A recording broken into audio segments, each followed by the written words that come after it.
Bienvenidos a la lectura orante con las Sagradas Escrituras, 10º domingo del tiempo ordinario, y hoy ponemos la mirada en el evangelista Marcos, en el capítulo 3, de los versículos 20 al 35. Escuchemos.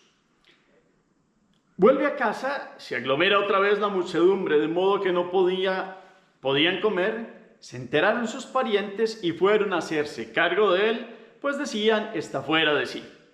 Los escribas que habían bajado de Jerusalén decían, está poseído por Belzebul, y por el príncipe de los demonios expulsa a los demonios. Él, llamándoles junto a sí, les decía en parábolas, ¿cómo puede Satanás expulsar a Satanás? Si un reino está dividido contra sí mismo, ese reino no puede subsistir. Si una casa está dividida contra sí misma, esa casa no podrá subsistir. Y si Satanás se ha alzado contra sí mismo, está dividido y no puede subsistir porque le ha llegado su fin. Pero nadie puede entrar en la casa del fuerte y saquear su ajuar si no ata primero al fuerte. Entonces podrá saquear su casa. Yo les aseguro que se perdonará todo a los hijos de los hombres, los pecados y las blasfemias, por muchas que éstas sean. Pero el que blasfeme contra el Espíritu Santo no tendrá perdón nunca. Antes bien, será reo de pecado eterno. Y es que decían, está poseído por un espíritu inmundo. Palabra del Señor. Gloria a ti, Señor Jesús. Pidamos la fuerza, la presencia, la luz, la gracia del Espíritu Santo. Hoy que lo nombra la palabra, digámosle, ven Espíritu Divino, ven. Espíritu Santo, llena los corazones de tus fieles y enciende en ellos el fuego de tu divino amor. Envía tu Espíritu y todo será creado y renovarás la faz de la tierra. Espíritu Santo, permítenos vivir en gracia tuya, que jamás pequemos contra ti, que jamás te contristemos, que nuestro corazón sea una apertura total al amor del Padre y del Hijo que eres tú, real y presente, Dios verdadero, Dios que viene a santificarnos. Amén. ¿Qué dice la palabra? Capítulo 3 de Marcos en este 10º domingo del tiempo ordinario, versículos del 20 al 35. ¿Dónde está Jesús? ¿Qué pasa? ¿Qué cantidad de gente hay? ¿Quiénes se enteran que está allí? ¿Y a qué van a buscar a Jesús? ¿Qué tratan de hacer? Después, en un segundo momento, se nos habla de otros que han venido y dan una afirmación muy fuerte. ¿Cuál es esa afirmación? Que dicen que Jesús actúa porque tiene un poder ¿de quién? Y entonces Él empieza a responderles algo sobre la división y una contradicción que ellos tienen. ¿Cuál es esa contradicción?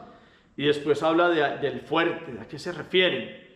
Y se perdonarán muchas cosas, pero hay un pecado que no se perdonará. ¿Cuál es? Porque ellos decían una blasfemia. ¿Cuál es esa blasfemia y contra quién iba? Hacemos la pausa, la palabra resuena. En la segunda lectura nos quedamos con un versículo, con una palabra, con un gesto que que nos haya llegado al corazón y arder el corazón en este mes del Sagrado Corazón de Jesús, para que nuestro corazón arda cuando se proclama la palabra. Hacemos la pausa. La tercera lectura es una síntesis, para que ustedes y yo en este domingo meditemos la palabra. Capítulo 3 de Marcos. Hemos venido viendo curaciones de Jesús, actividades de Jesús. La muchedumbre sigue a Jesús. La institución de los 12 ha pasado previo a estos versículos, a quienes llamó a 12, y después volvió a la casa donde mantenía allí en Cafarnaún, y hay mucha gente que lo está siguiendo, mucha gente que está tras Jesús. Fuera de eso, se enteran sus parientes y fueron a hacerse cargo de él, pues decían, está fuera de sí. Esta es la primera parte.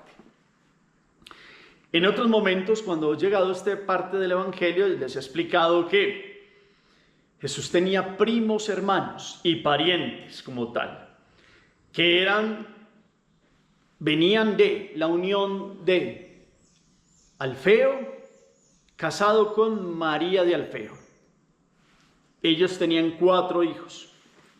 José el mayor, Simón también de los mayores, después venían Santiago, Judas y Santiago. Hijos de Alfeo, hijos de María de Alfeo. A Alfeo, hermano de San José, cuando ya había muerto San José y Jesús se va hablar de misericordia, se va a hacer toda una vida de sanación, de curación y de llevar el reino, al feo le parece que no debía dejar sola a la mamá y no creía en un principio en el mesianismo de Jesús, aunque ellos fueran descendientes de David. Precisamente el descendiente de David tendría que traer un mesianismo muy al estilo del mundo guerrero, y estaba curando, hablando de misericordia, tratando bien a la gente, y se sentía como que ese no era el mesianismo. Si es que verdaderamente era el Mesías, ese no era el mesianismo de un descendiente de David. Y cómo es que deja a la madre sola, y bueno, y un montón de cosas. Y dos de sus hijos, los mayores, al principio tuvieron un rechazo contra Jesús, José y Simón, mayores, los nombra inclusive algún pasaje creo que de Marcos, les costó creer en Jesús. Y vinieron los otros dos hermanos sí creyeron en Jesús. Santiago, primo hermano de Jesús, Santiago de Alfeo, primer obispo de Jerusalén, y Judas Tadeo, hermano de Santiago. Si ustedes miran la carta de Judas, él dice Judas, hermano de Santiago. Otros lo han traducido hijo de Santiago. No, es hermano de Santiago. Estos dos sufrieron muchos rechazos. Al estar rechazando a Jesús, lo rechazarían a ellos por querer seguir a Jesús. Y al principio de la vida pública de Jesús se dio esto. Se fueron a hacer cargo, pues decían, está fuera de sí. ¿Por qué? En algún momento, al parecer, Judas Iscariote se queda un tiempo en Nazaret. Y como Judas tenía otra idea de Jesús, acuérdense ustedes, él pensaba en un Mesías guerrero, que él iba a ser un superministro. Les había contado allí a los sinagogos, ustedes saben que a Jesús no lo querían mucho en su tierra, y estos dos primos querían a Jesús, pero no creían que él fuera el Mesías todavía. Judas empezó a hablar como él hacía cosas, como que daban pie para que los fariseos y los otros dijeran que vea que acogía a las prostitutas, que no sé qué. Entonces estos, llevados de este amor propio familiar, decían que se estaba equivocando, y estos dos fueron y buscaron a Jesús aquel día, sobre todo José, que es el que más recio estaba contra Jesús en ese momento. Entonces Jesús, con toda misericordia, los trataba. Cuando llegó el momento de la cruz, estos comprendieron lo que Jesús les había dicho y comprendieron cómo la salvación que Jesús traía era otra, distinta a la que ellos imaginaban. Fue un proceso lento, pero pasó lo que Jesús dijo. En la familia habrá divisiones, unos creerán, otros no creerán, están divididos padre contra madre, hijo contra padre o nuera y así. Divisiones por la fe en Jesús, lo vivió él en su propia familia. Después vinieron a creer ya al final en la cruz, sobre todo los dos. Simón vino primero, José le costó más, porque José era como yo soy el primo mayor y entonces tengo que cuidar a mis hermanos y a mi primo hermano que está metido en ese cuento, pero bueno, hasta que creyó y tristemente con dolor vio cómo mataban a Jesús en la cruz. Pero primero pasó esto, y primero Jesús tuvo esta lucha interna con parientes de él. Estos dos tenían esposas, Simón y José, y tenían hijos. Eso es la parentela cercana de Jesús, porque María, en una tradición muy bella, nos muestran cómo es la única hija de Joaquín y Dana, que también concibieron mayores, como lo hicieron Isabel y Zacarías con Juan el Bautista. Entonces esa es la primera parte. Hay persecución siempre en el contexto de Jesús, y les cuesta a unos creer en él. Y el segundo momento es los otros que persiguen a Jesús, que son los escribas venidos de Jerusalén, porque se están diciéndole a la gente que está poseído y que si hace algo es porque tiene una fuerza que le da Beelzebul. Beelzebul es el señor de las moscas, pues es una forma también de llamar a aquel espíritu del mal y aquel espíritu contrario al espíritu de Dios. Entonces Jesús está mostrándoles esa contradicción. Es que uno, si va a reinar, no se hace daño a sí mismo. ¿Cómo puede entonces un reino triunfar si está dividido? Una casa vivir bien si está dividida, no podrá subsistir. Lo mismo Satanás, si empieza a ir contra él, porque Jesús estaba venciendo a Satanás, y si tuviera la fuerza, si Jesús tuviera la fuerza de Satanás, pues estaría venciéndose a él mismo, y eso es una contradicción que Jesús quiere mostrarles. Y además él le dice que si alguien quiere triunfar contra alguien y es más fuerte, primero lo ata y después lo vence. ¿Y quién es el más fuerte? Este es el segundo momento. Este domingo nos dice que el más fuerte es Jesús, que con su pasión y muerte y resurrección venció a Satanás y lo ató.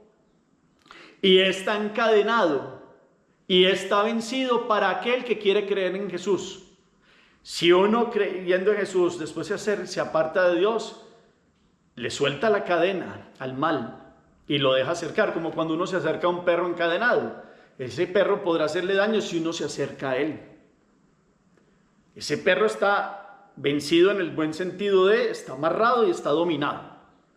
Pero si uno se acerca, lo puede morder. Jesús ya ató al mal.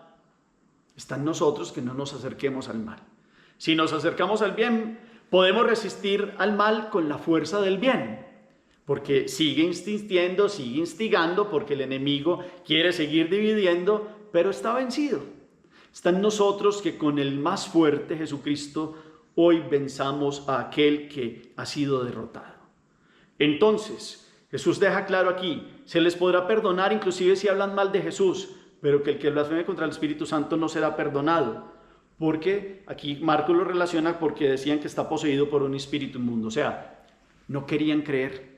El pecado contra el Espíritu Santo es no querer creer.